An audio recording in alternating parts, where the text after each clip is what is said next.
when we recite these sutras, and different sutras, different tune, the rhythm, why it is necessary? Certain tunes are very important for the human mind, for soothing, to calm the human mind. Not only words, the rhythm is very important. And certain sutras, the tune appeal to devas. And certain rhythms influence other living beings, like animals, a snake. Some others influence invisible non-human beings, such as spirits or ghosts, to influence them. Influence means to avoid their disturbances. The rhythm is important. There are some birds, snakes. They are very keen to listen certain rhythm. You know, the snake charmers, by using that way. The snake, the cobra, according to that rhythm also turn the hood in this way and that way. Follow the rhythm. Snakes like certain rhythm. Birds. So simply by uttering these words, you cannot influence.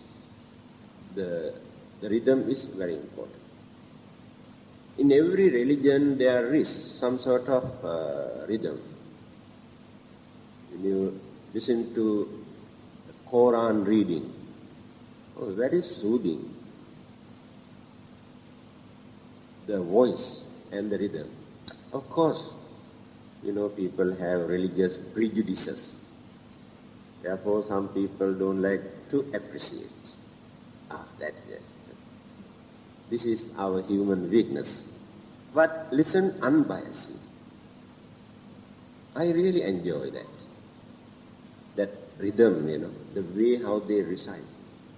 Very carefully, the pronunciation is very, very difficult for us to pronounce because the Arabic language, the rhythm is really. Then, Veda chanting by Hindu priest, Veda mantra chantings by Hindu. Also, there is another rhythms. Very pleasing. In Sanskrit language, they recite all their religious verses. And the Buddhists also started this Parita chanting. They have their own rhythm, especially the Dhamma Sutra, the first sermon of the Buddha. Then Maha Sutta, the assembly of Devas, another rhythm. Then Artanatya, to influence the evil spirits. That rhythm is very rough and tough. This is the advice given by the Buddha. He says, there are some spirits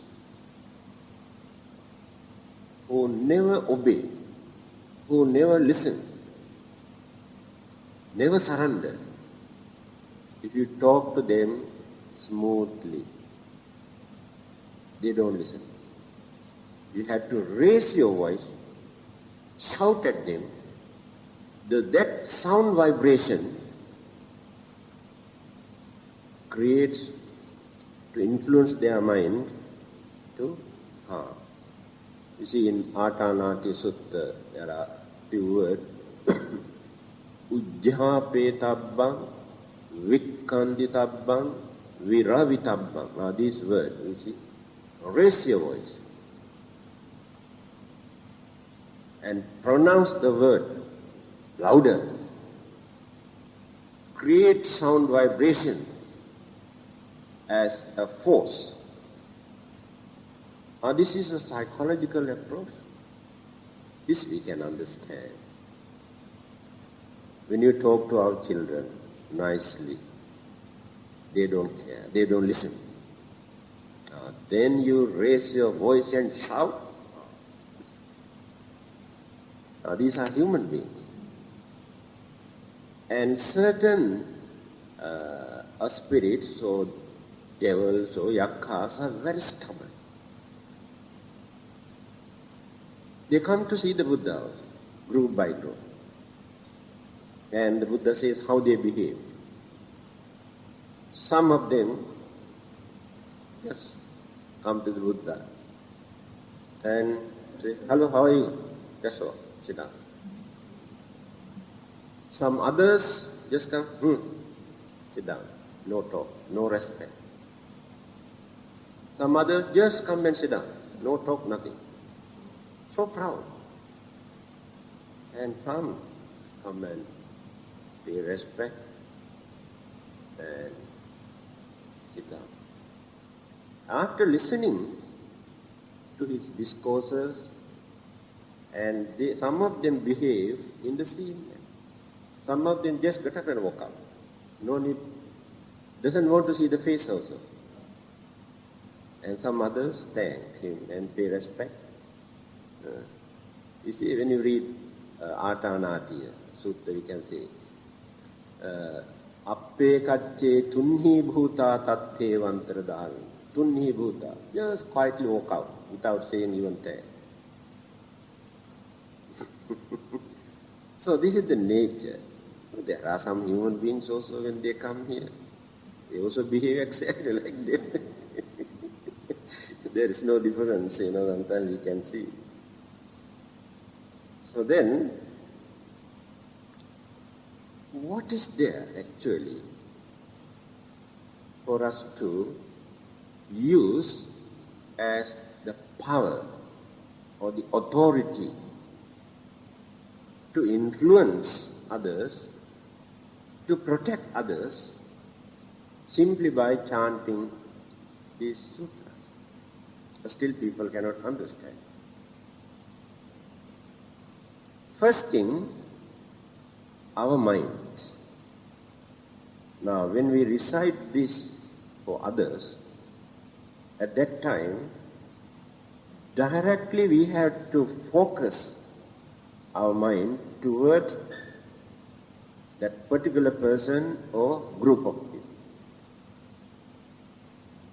If you go on thinking some other things while reciting this one, they don't experience, because the mental vibration and sound vibration, both are important.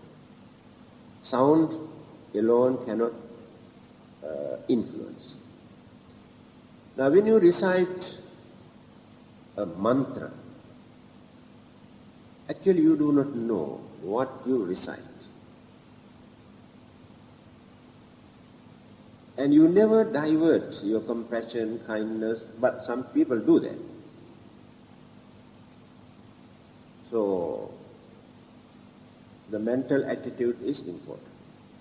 Second aspect, people have not learned this thing. Why it is necessary for us to recite one particular stanza or sutra for so many times, again and again and again and again, say 7 times, or 108 times, or 21 times. These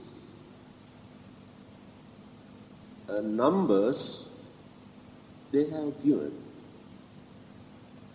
but there is some sort of hidden meaning. Why only 7 times? If not, why only 21 times? If not, why only 108 times?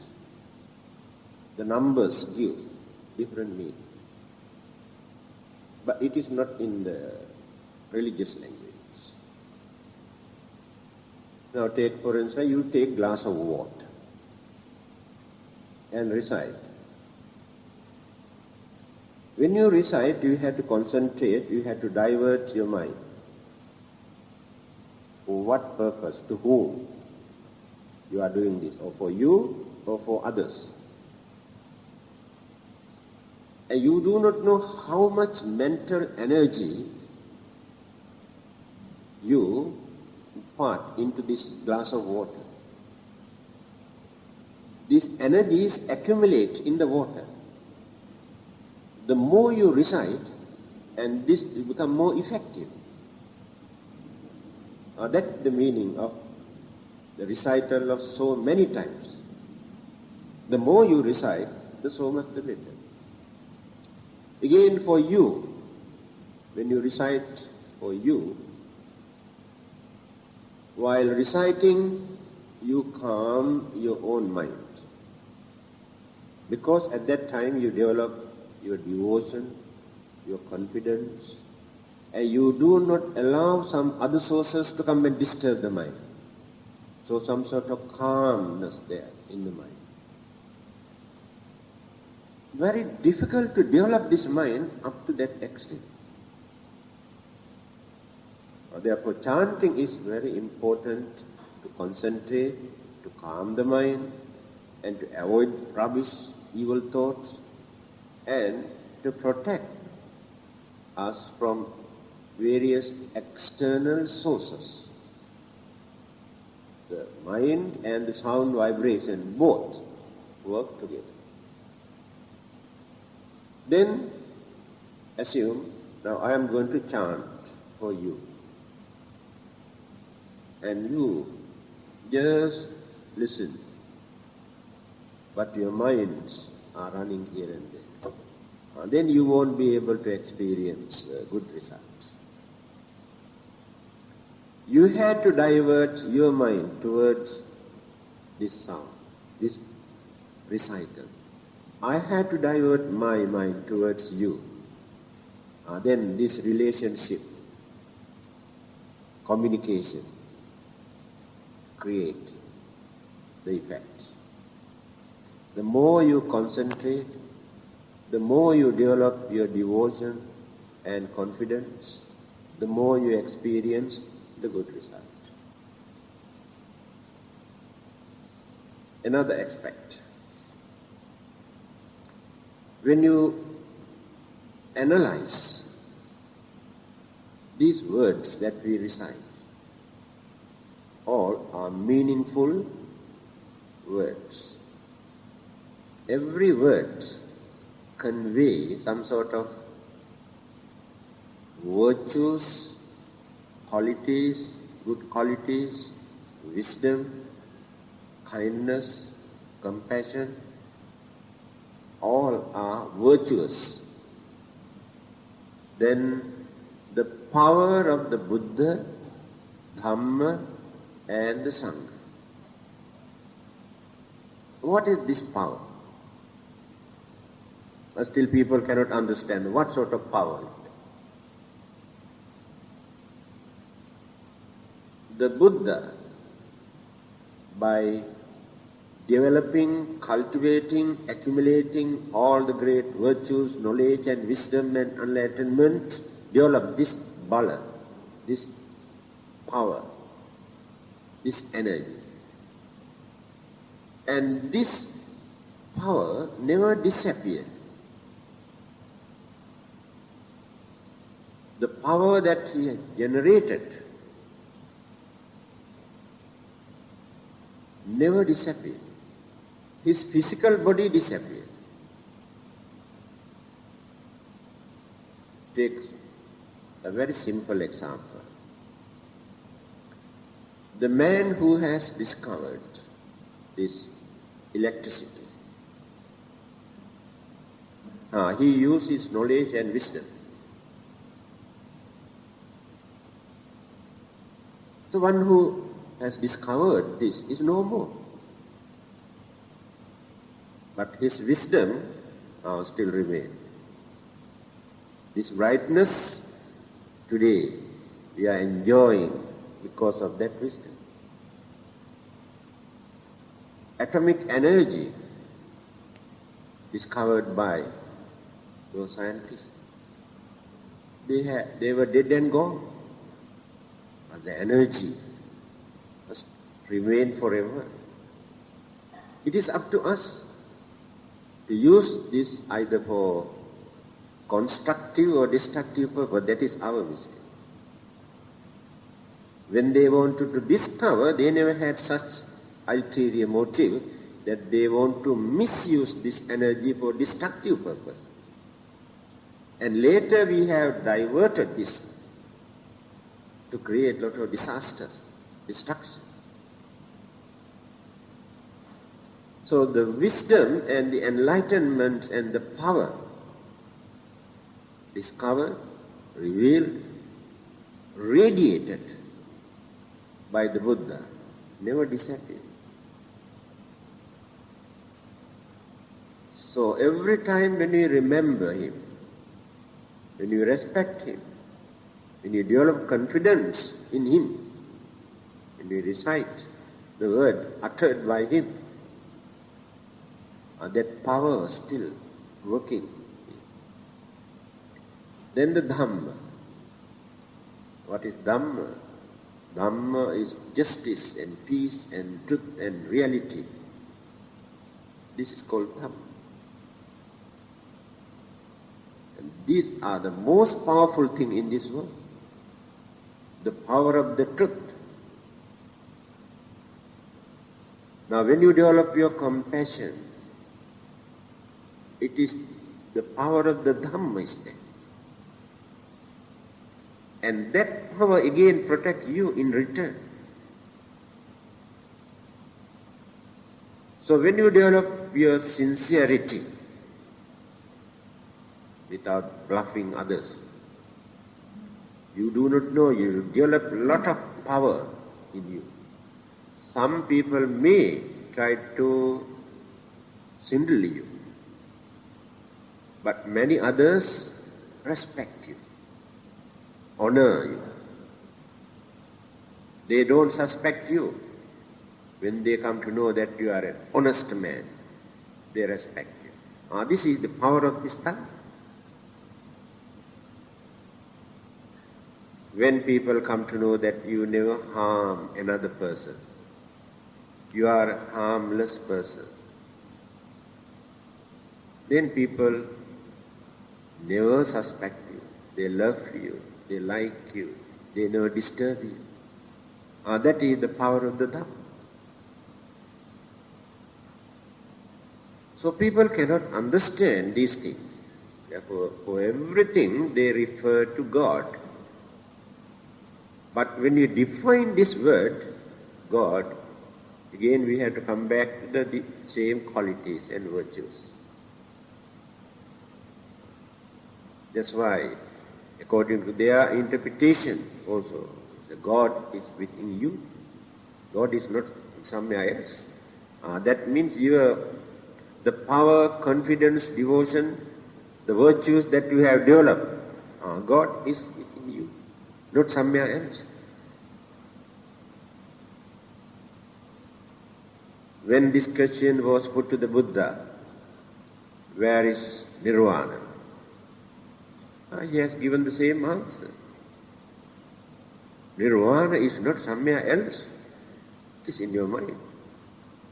When your mind is completely pure, you enjoy that Nirvana in your mind. You do not know that.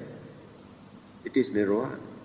But we create our own imagination according to our lack of understanding. That we want to go there, we want to enjoy. This our normal human man's way of thinking. Human beings' way of thinking. Then the power of the Sangha. Sangha does not mean one particular monk, or not even those monks who exist today. When we respect, pay homage, the monks, we pay homage to the Sangha community. From Sariputta, Muggallana, Ananda, Kasyapa, Rahula, from the nearest disciples of the Buddha, and who have developed all the great virtues, who have attained sainthood, arahanta and nirvana. That Sangha community we take as Sangha, not individual person. So they have protected the Dhamma, imparted this knowledge to others, guided others as custodian. Otherwise no Dhamma today. So while serving others, they also served themselves by cultivating the virtues and the good qualities. By neglecting themselves, they cannot serve others. And they also should not be so selfish to serve to themselves. Or, I want only my own peace and happiness. I don't want to be bothered to go and preach and teach and work with the others. That attitude is not very correct. But there are certain monks who don't like. Leave them alone. Let them have that freedom in their mind. This is the historical background. Then, these chanting sessions, all-night chanting especially, only in one place during the Buddha's time, he has advised a group of monks to go and chant the sutras the whole night, only in one place. The reason is, many of those astrologers and some others, having seen certain indications, predicted that this child won't last long. The parents were worrying about this and reported to the Buddha. They say, this child cannot live long. But he has seen, the Buddha, what is happening. If it is due to a very bad karma that this person has committed during his previous birth, the Buddha also cannot change it. No one can change. Because the Buddha also had to face some of them. Nearest disciples also had to face. No one can stop. But certain karmas, this is also very important. Certain karmas are not very strong.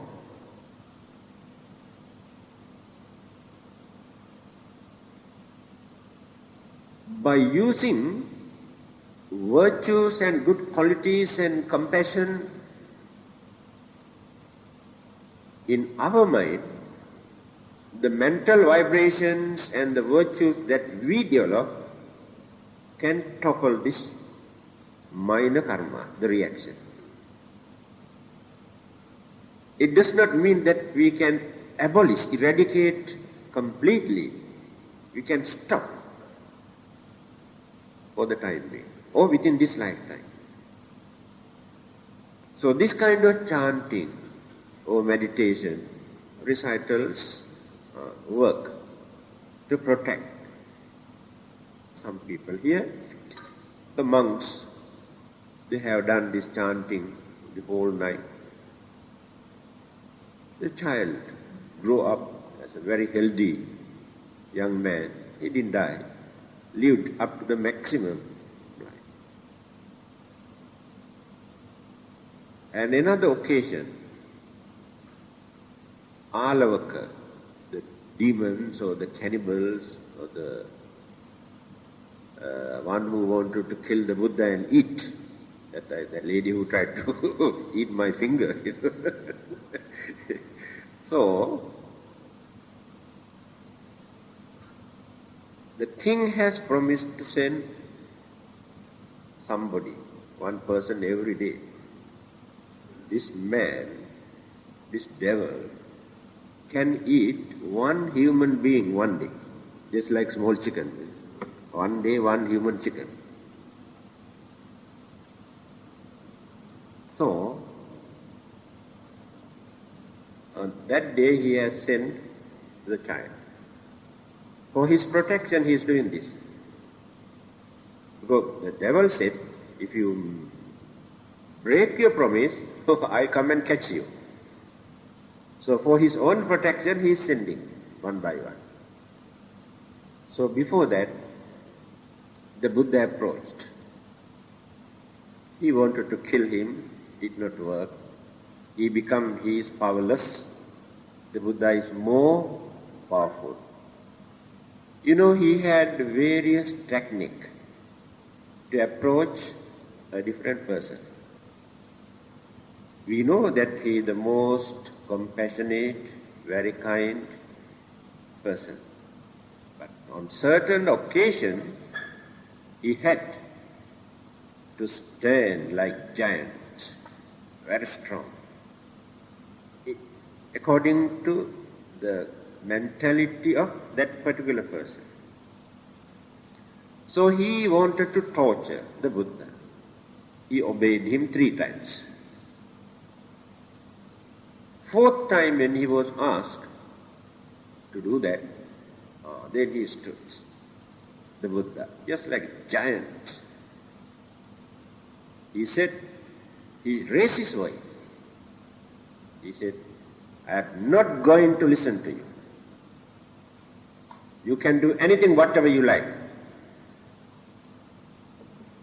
Then, these devils got frightened. And who is this man, actually, who got the courage to talk to me like this? Because of that, he had to surrender. And again he changed his attitude. He's all right. Now I am going to ask some question. If you are not going to answer my question, again I split your heart. I take you from your legs and throw to the other bank of the river. There was a river nearby this place. Again he raised the voice, the Buddha. And you read here, it is in this book, what he said.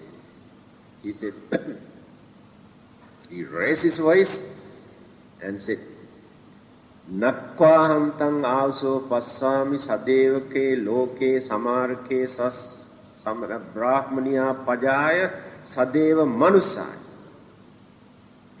He said, you must understand, there is nobody in this world, in this universe, either in heaven or hell, anywhere, who can do that to me. Do you know that? Again he got frightened.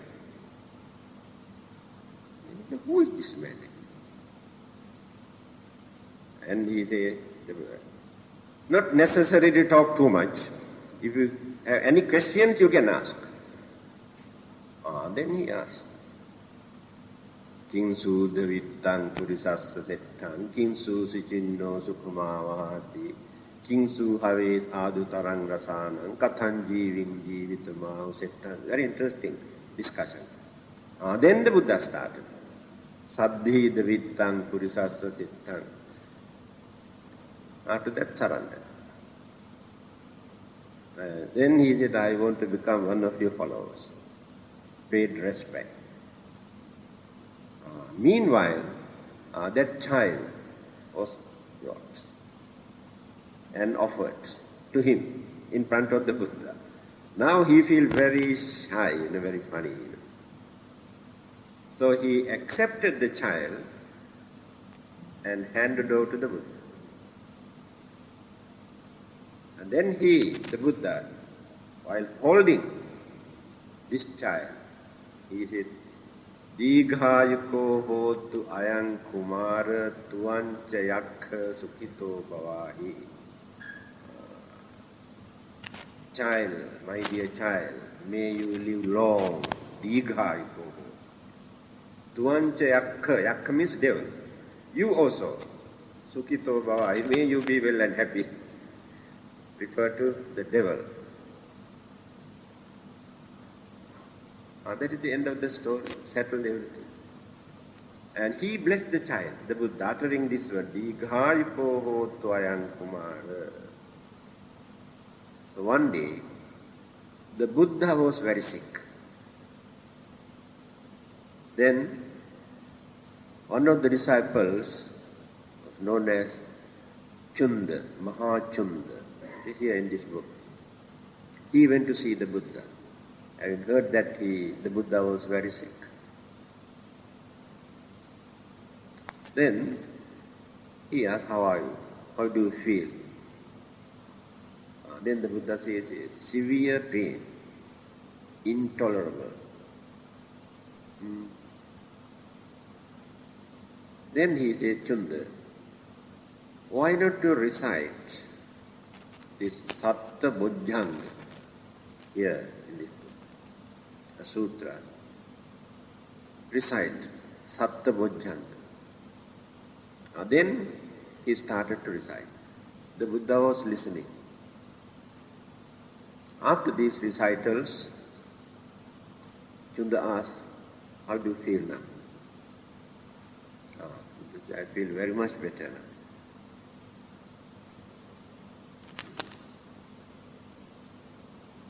It does not mean that the Buddha has never heard this, his own preaching.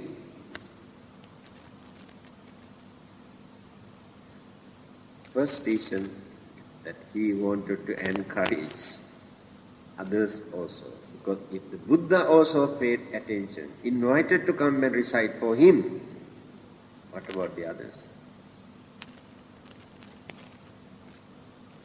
Because that sound vibration changed the elements, energies of the physical body. That is how people experience some sort of relief. Elements, also energies. When we analyze all the elements, in the end remain as energies. So these energies are the thing that we try to influence. This I have seen in 1975 in London.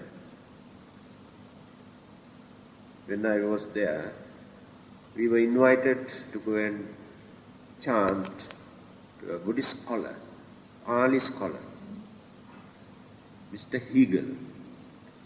He was the Secretary General of the Pali Text Society. So, one who translated Pali Sutras into English. He was very sick, having some heart trouble. He was staying very far away, I think nearly 22 miles far away from the heart of the London town. So when we visited,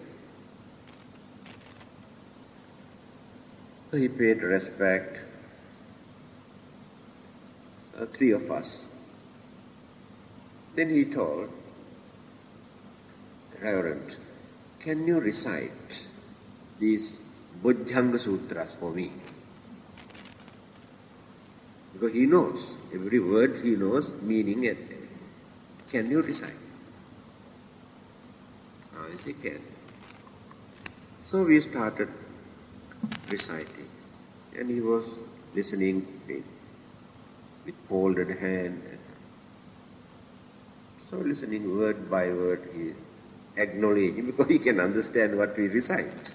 He really enjoyed the happiness, realization, concentration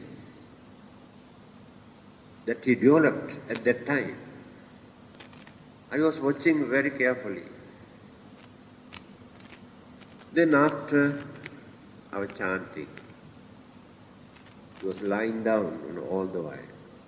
He got up and sat down.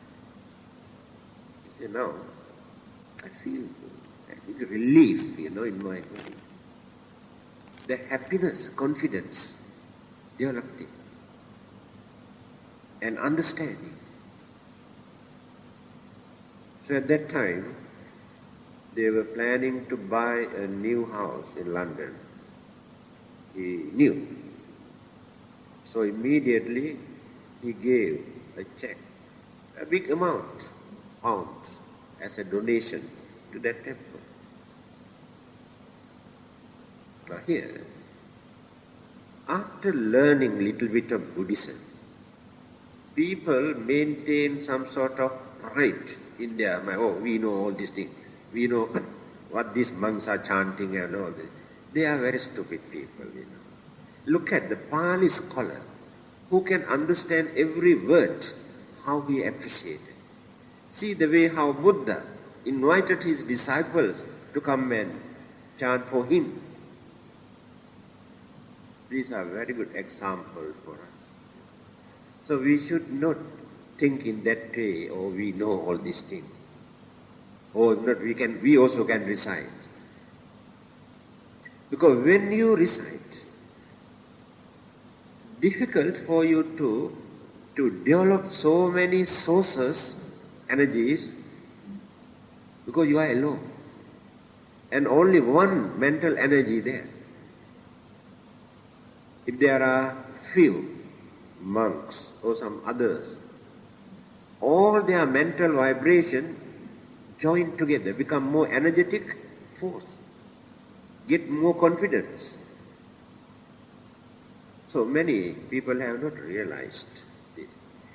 In certain temples, the monks are sick, they invite. It is all night chanting. I remember, think about 10 years ago,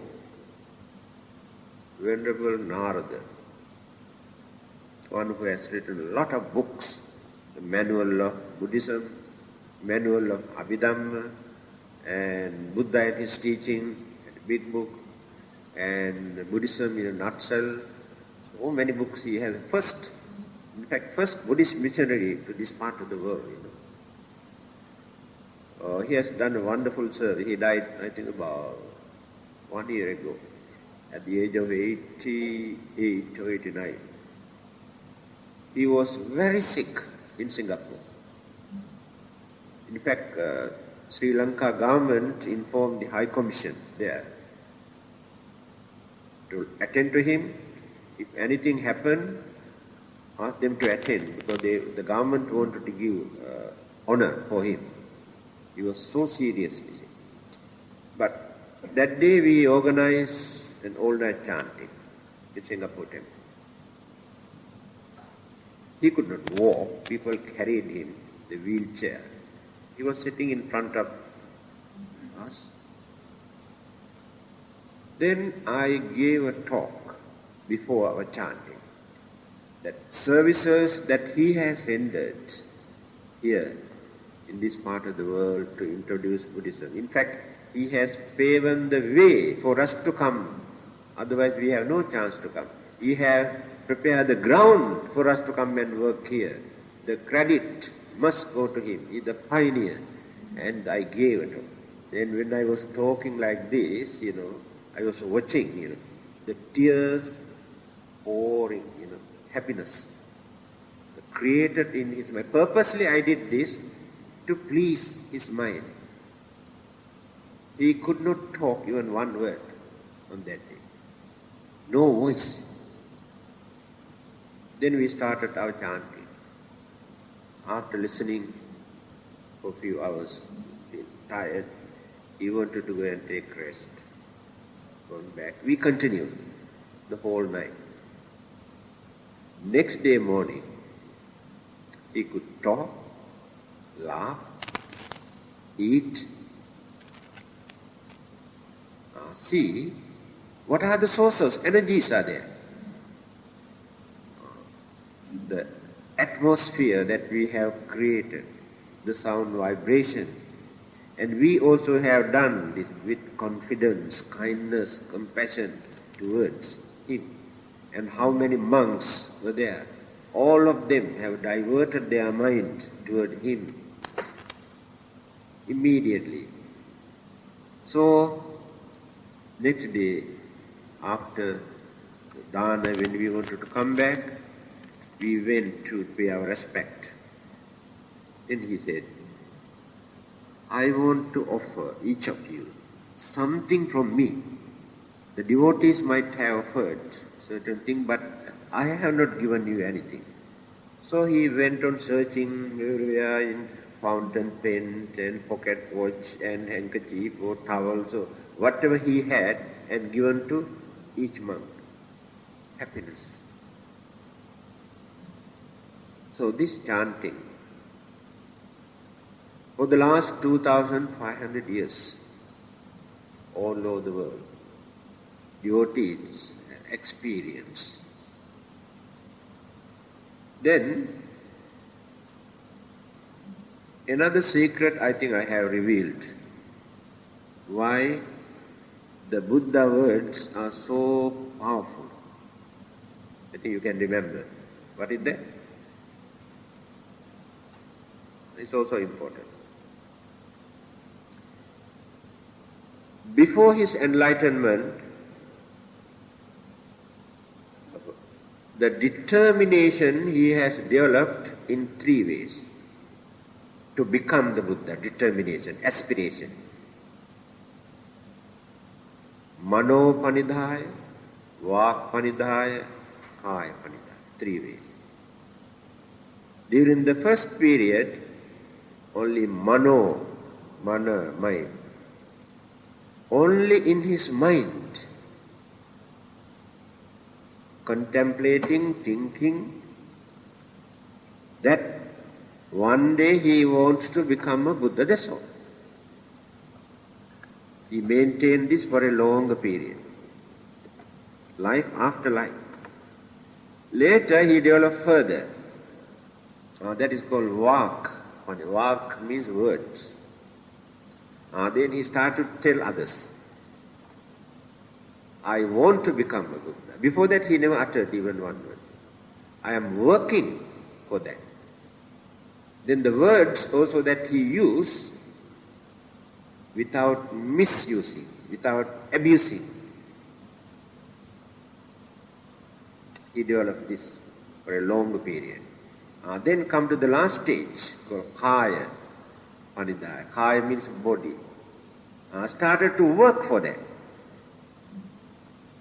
First he developed only determination.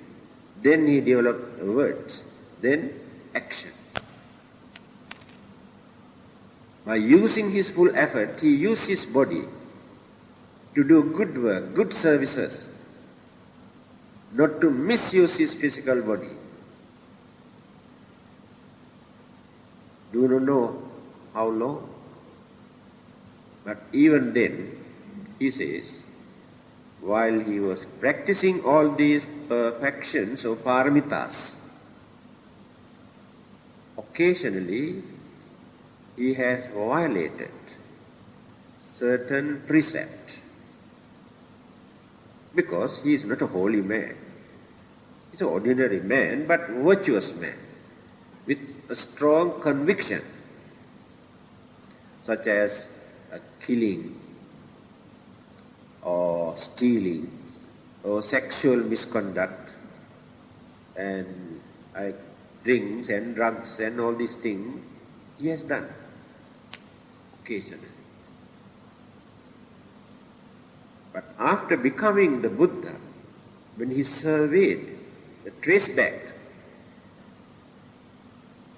what he has done during his previous birth, he has revealed some of them. Very little bit he has revealed. But he says, one particular precept I did not violate under any circumstances ever since that I have determined to become a Buddha. What is that? Not to misuse his words without telling lies. The most difficult thing for others to do. never uttered one word, either to mislead others or to harm others or to gain something for him, personal benefit with selfish ideas, never uttered even one word. If there is some sort of secret, hidden powers in the Buddha words, this is the very, because these words were uttered by a holy man who never uttered a lie in his life, not only within that lifetime. Can you imagine this? Can you do this even for one day, for 24 hours?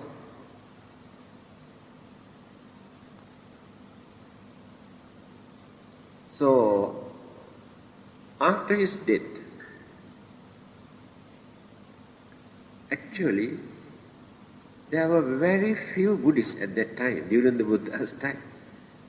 The majority belonged to various other religious groups, but they too respect. They did not accept the Buddha's teaching, at very few disciples accepted. Because it takes time for them to understand. Because this is entirely new system, new method, new doctrine to them.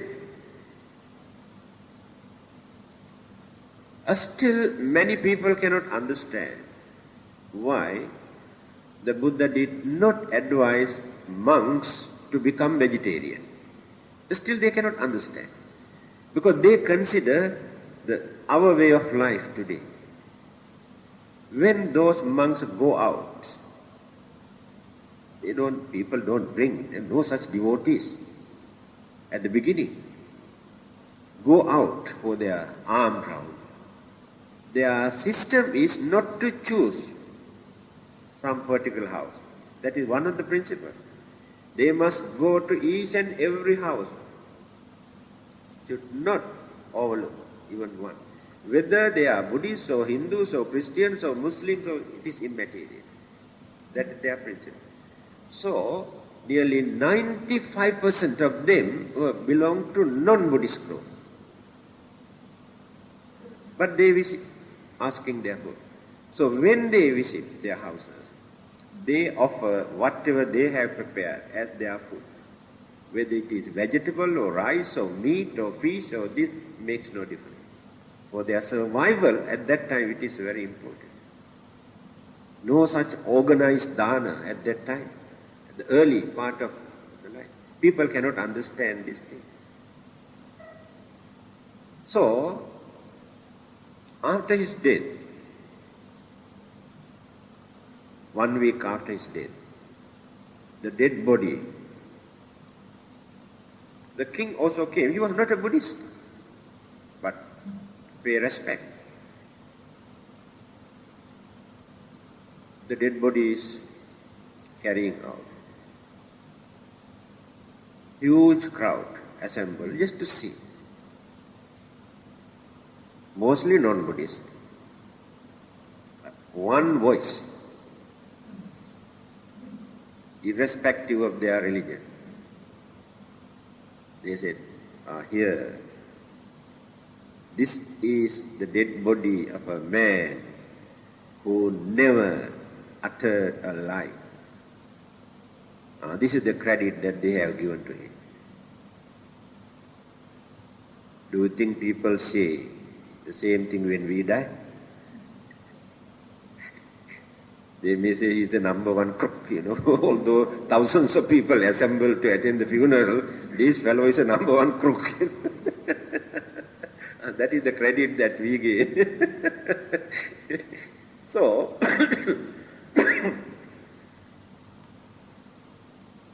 the power of the Buddha words. But that is not enough. Our devotion, confidence. When you develop with these powers, immediately you can see. One day, an Indian, he was working in the Ministry of Home Affairs, Secretary General. brought his child. He said for 3 days, this child did not open his eyes. Don't know what is wrong with. Doctors also say nothing wrong. So they brought this child. So I went there, gave some blessings and a little bit of water to drink. Immediately after that, just in front of the Buddha image, this child opened the eyes. To the parent, this is a miracle. Of course, today some others also perform this kind of miracle. They are ready-made ones, Earlier they apply something to close their eyes, go there and perform some sort of conversion ceremony. Here, open, open. Oh, see the miracle, the God open. There are no such tricks. So I have given many reasons for you to understand why these recitals are important. Then the second question is, how can we experience some good result if we cannot understand what we recite, the language problem? That is why in other countries like China, Japan, Korea, Mongolia, and Taiwan, they use their own language. They have translated this into their own language and chant. There's no harm at all. They can understand what they chant.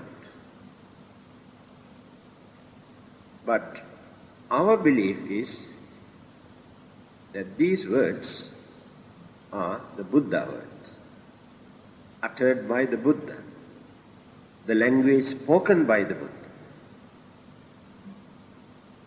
So we try to follow the same style, same language, same word. To understand the meaning, the translations are available. This is our system that we maintain for more than 2000 years. Another clarification. There are some scholars, some educated people, who have written even in their books also, to tell others that the Buddha did not preach in Pali by using the Pali language, to show how clever they are. That is the only idea. Otherwise, by telling that, they cannot do any service to Buddhism. The Buddha did not use the Pali language. This can create a lot of confusion in others' mind. People lose confidence. Oh, these are not the Buddha words. Later his disciples might have written all these things. Create that in their mind.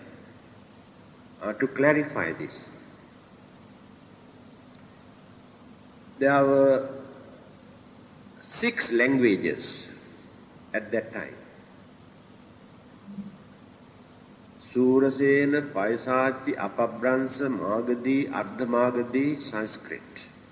6 well-known languages.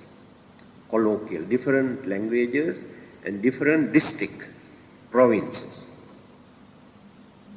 Today there are more than 200 in India.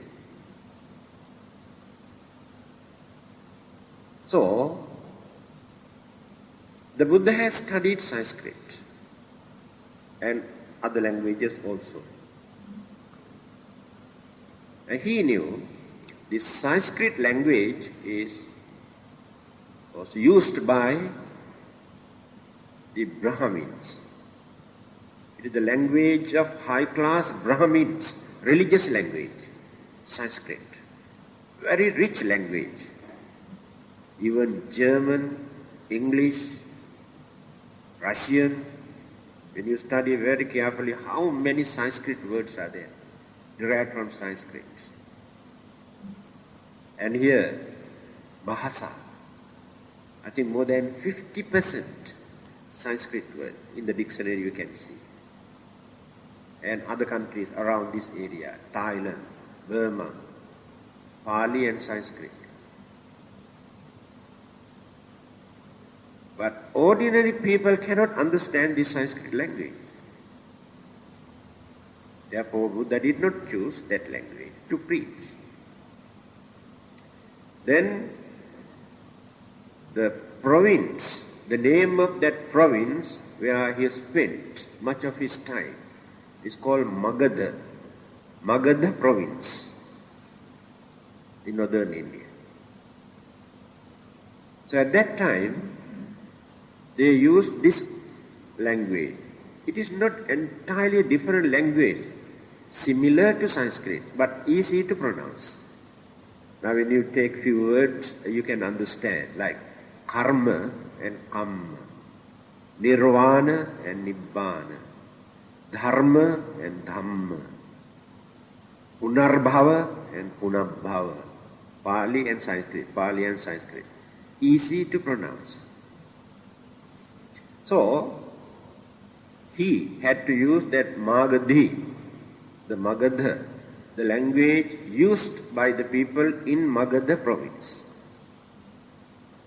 So at that time, this language was known as Magadhi language. It is mentioned in our book also. Sa Magadhi. This Magadhi language. So, even in Sanskrit and those languages, the grammar, the grammatical, the sentences were not very advanced at that time. In spoken language, people never consider about grammar. Now, in our language, our mother tongue, when we talk, we never think of grammar.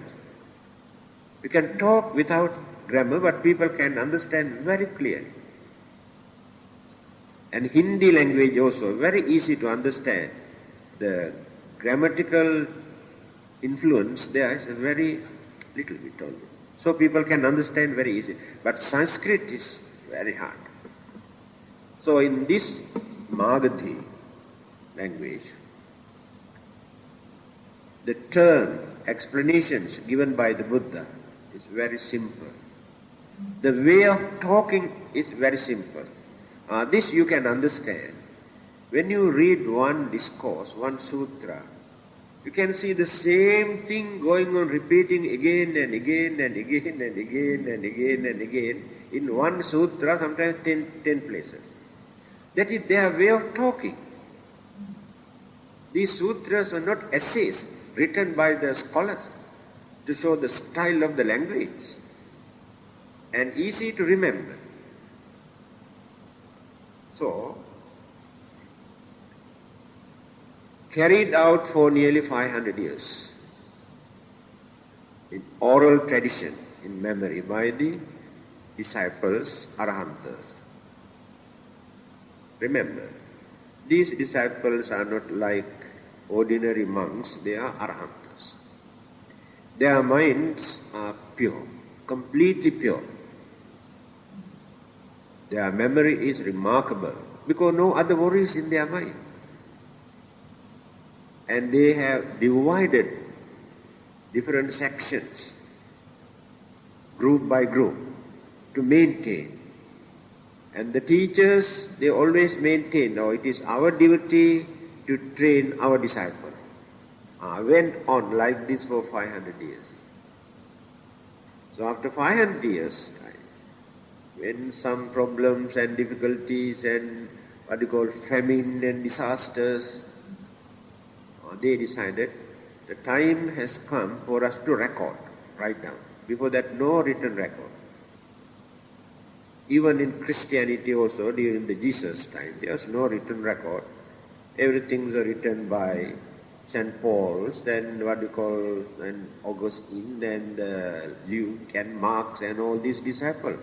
But amongst all those disciples, St. Paul's was the learned one who influenced philosophical teaching into Christianity. And Hinduism, Vaidika, Veda, Dharma also not recorded, not written at that time. Recorded ones we can find few hundred years after the Buddha.